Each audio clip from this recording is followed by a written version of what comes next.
It's not just House committees now. It's not just the House Armed Services Committee and the House Oversight Committee. It's now going to be, apparently mid next week, the Senate Armed Services Committee will be sponsoring the exact same language, pushing for UAP transparency, the Gallagher-sponsored amendment on the House side. So you'll have three committees publicly concerned about industry involvement in crash retrieval. That's historical and groundbreaking.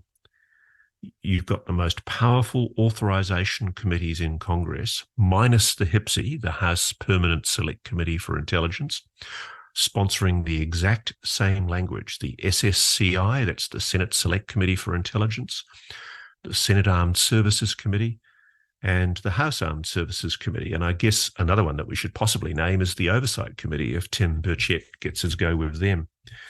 And what he's talking about is, in part, the amendment that Mr. Gallagher has put up, which is essentially saying no funds authorised to be appropriated by the National Defence Authorisation Act for fiscal year 24 may be obligated or expended directly or indirectly, in part or in whole, to conduct or support any activity relating to unidentified anomalous phenomena that is controlled under a classified program that has not been formally, officially, explicitly, and specifically described, explained, and justified to the appropriate congressional committees, congressional leadership. It's pretty amazing, this stuff. And I mean, I've forgotten where it is, but, Douglas Dean Johnson's written it up the best, where he writes about how the new Senate intelligence bill that Kirsten Gallagher is pushing, it gives holders of non-Earth origin or exotic UAP material 6 months to make it available to the all-domain anomaly resolution office. Yeah, but Ross, doesn't that just give them 6 months or more to hide their shit? Okay. People are going to question what I'm about to say. What if some of that shit is so big it can't be moved? Is that what you're saying, Ross? Is that what you've been told? That's exactly what I'm saying. How big is big? Big. So big, they built a building over it in a country outside of the United States of America. I know that sounds preposterous, and I know, oh my God, you can just hear them now, the bleating debunkers. Let's see this investigated. Let's just see what happens. Let's test these allegations before the Congress. It's very, very easy for people to go, oh, there's no evidence. Oh, my goodness me. Let's just go away and ignore it. Let's test it. We haven't even got there yet. There's a whole cadre of supposed experts on social media who are saying it can't be, therefore it isn't. And that's been the default for so many years. It can't be, therefore it isn't.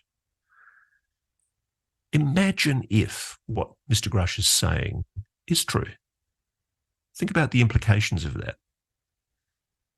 And imagine if, as I've just intimated to you, some of these objects are not capable of being moved because they're too bloody big.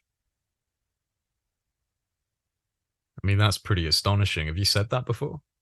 No, you're the first. See, I always save something for you, Jay. Always save me a little something. No, seriously though, Ross, that's nuts. So you were told by someone, a trusted source, I imagine, that multiple. Let me just tell you this. I know exactly where it is.